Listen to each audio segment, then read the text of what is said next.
Guys, I've got Tadros here. Bassem. Yeah, Bassim's my full name. Bass is perfectly fine. I've gone by it most of my life. Beautiful, beautiful. I just wanted to ask you a few questions, mate, just about, so you're a business leader, you're a community leader, and you are now getting into politics, which is quite interesting. Yes, well, look, I've never really imagined myself getting into politics. Funny enough, I was speaking with a lovely lady who's a senior councillor in my region, and we were just having a chat about my history, what I've done, and she said, you've always been in politics, it's just a different organisation. Yes. When you're serving the community, you're actually involved in a level of politics. It's, but obviously getting into Parliament, for example, then you're playing in a different field, you're playing in a different organisation. Yes. And I said, oh, well, I never saw it that way. And it was a really nice reframe for me. Yep. So that I don't look at it from the point of view that I was looking at it previously, which is I don't want to get involved in politics, and I don't. Why would I want to go down that road? Well, often what we usually see of politics is politicians down each other's throats. People pointing out the flaws in other people.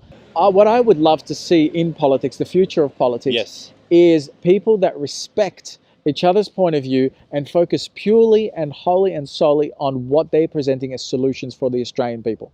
That's it. Yes. And it should be cut off at the knees where they're starting to bag or put somebody else's policies down, because that's not what it's about, And what we've allowed as a society is these people that are acting like children and having a tantrum in Parliament, instead of people that have a healthy view on things and can represent their solutions for their community and for the people that they're representing. And that's it. It's solutions or nothing. Yes. If you can't help and if you're not part of the solution, you're part of the problem. Get out of the way. And so the future of politics, in my view, is where people are honouring and respecting each other, even if they're oppositions, and they work towards focusing on presenting their solutions in complete harmony with themselves, with their party, with their group, with their community, and with zero disrespect to the other party. But the values of Health Australia Party are different, aren't they? Very different, and we're basically a new party that is, since 2015, so it's not like we've been around for 100 years or something. And we're about the people and sharing and representing the current local knowledge and information that the people want to be presented. The solutions that the people want to be, the health solutions. The common misconception when people hear Health Australia parties, they think that it's to do with individual or personal health, but we're actually more about governance, economy, all different health from different aspects. Because the health of the country, the heartbeat of the country. Exactly, the health of the community, the health of the farmers. Whatever it is, that particular sector or segment that you're representing as part of Health Australia candidate or leadership, that's what we're talking about. So, of course, personal health is impacted by financial health. Economy health is impacted by business health and industry health. And so all these healths are integrated. And if we could just look at a healthy economy, a healthy way of life, if we're talking about farming, organic farming, if we're talking about healthy environment, then we're talking about healthy, clean air and water and food supply. It's very important. The more we can keep it as simple as that, the better we can honor what we're doing rather than overcomplicating it. Exactly, yes. One of my views is that maybe we can get to a certain stage in humanity where, overbearing political systems become redundant because so many entrepreneurs get together and find solutions for society, and society can become even more self-reliant. You used to go to government for, well, we can't build roads, we can't get together, society can't get together and do these sorts of things. We need to employ a government, and we need to give the government taxes for these things, which I strongly believe is important. But what happens when that government no longer serves you, and what happens when they are telling you what you can and can't do down to every little point of your life, in terms of even coming into your own house and dictating certain how you rights live and certain decisions that you have in your own life. I mean, where's the freedom in that? Where is the human rights in that? Where is the understanding that my government is there to serve me? And they're operating from a place that is of my best interest, not their best interest. And so I think that's the key thing. If we have a governance that we trust because their best interest is serving our best interest, then that makes sense. But if we have a governance in place that is governed by people that have a different best interest to the collective. They have an interest that serves corporations, whether it's big pharma or whether it's big corporate, whatever it is.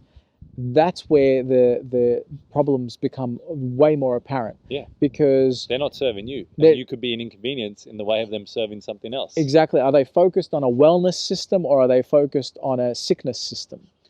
Because the sickness system has more subscribers and it generates more money. The wellness system means potentially certain businesses go bankrupt. Yeah. Because they have no practice anymore in supplying drugs and all sorts of other things. Yeah. So I think the key going forward and presenting solutions is to ensure that we're representing healthy people in a healthy way with healthy ideas that come from a healthy intention of serving those people, not serving anybody else. You can't have two masters. No. You really have to have the one, and the one master in governance should be the people that we serve. Yep. That's it. That's the one governance. Yes. People say, oh, hang on, but you've also got to serve your party and you've got to serve the law.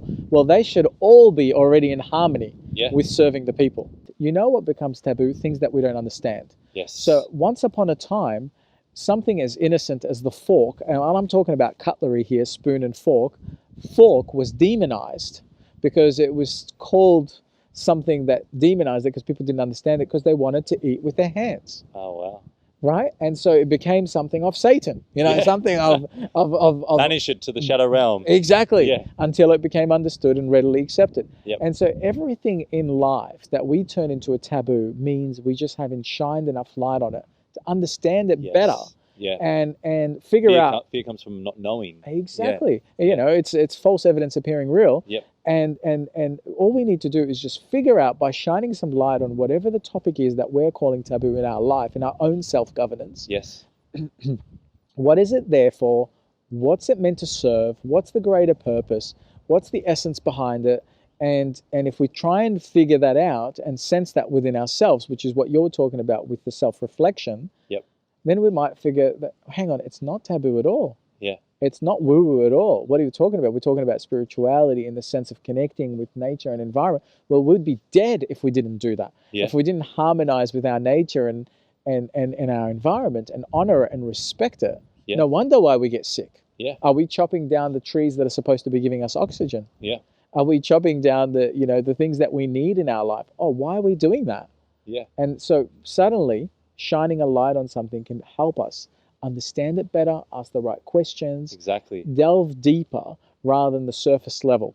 Yeah. And the fork idea is just a very classic example from ancient times. I love it.